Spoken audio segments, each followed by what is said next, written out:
Okay, the last building block to the fundamentals of health would be stress reduction. So before we go into how to reduce stress, we should define stress, what it is, a little bit clearer. There are many different types of stress. So stress can range from, yes, the feeling of being stressed out and all over the map, but one of the most significant stressors on a person's body is actually poor quality of sleep. So even if their sleep would be to be interrupted by 3 seconds, that's enough to ramp up very inflammatory cytokines.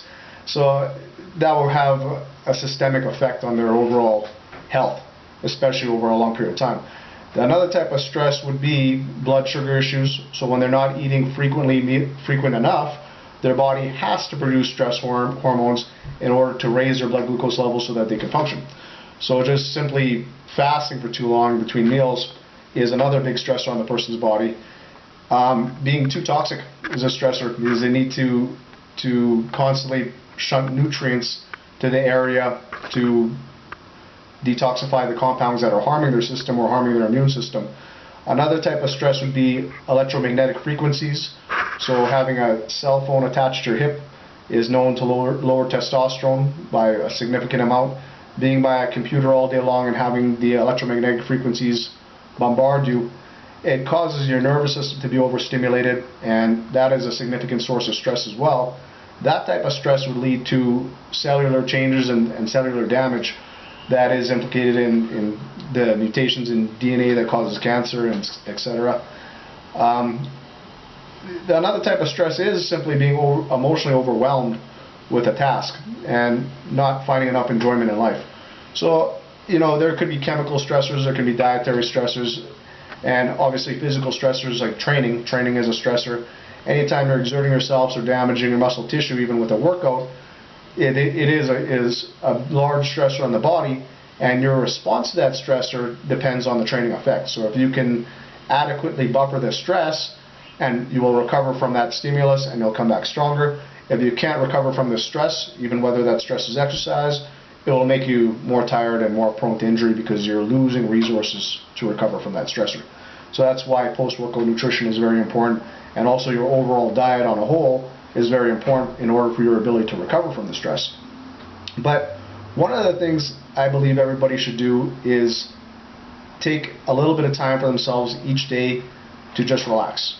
Because many people don't really know the meaning of relaxation, because from the time they wake up in the morning till the time they try to fall asleep at night, they're on the go and they're running around, and it's almost like they don't have any time at all for themselves.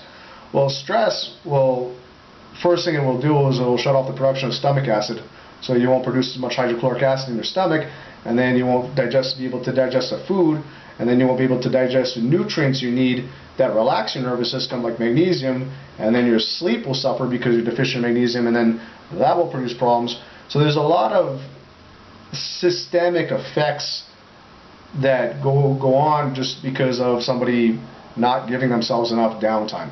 So another thing to do is to take one day a week to do something fun and just do something enjoyable, and just have fun. And last would be to make sure the sleep is in place and the diet is in place, of what we already talked about. And those things together would provide a large leverage against the effects of stress, because you're providing your body with the nutrients to take care of the damaging effects of stress. Another simple thing to deal with the effects of stress is to use a fish oil.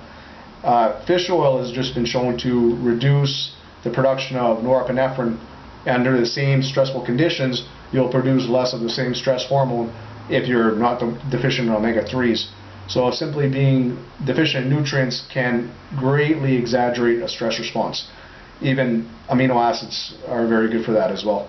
And lastly, I would take time to organize a plan for yourself and learn how to mentally handle problems in a way that doesn't stress you. It's been shown in studies on humans and on rats that the effects of mental stress is individual dependent. It won't be, if I'm exposed to the same mental stressor that person B is, my body might not perceive it as a stress depending on how I mentally handle it. So if in my mind that I believe that I can exhibit control over my environment and it's not overwhelming me, the same stressor will not bother me as much and will not create the same physical or physiological changes.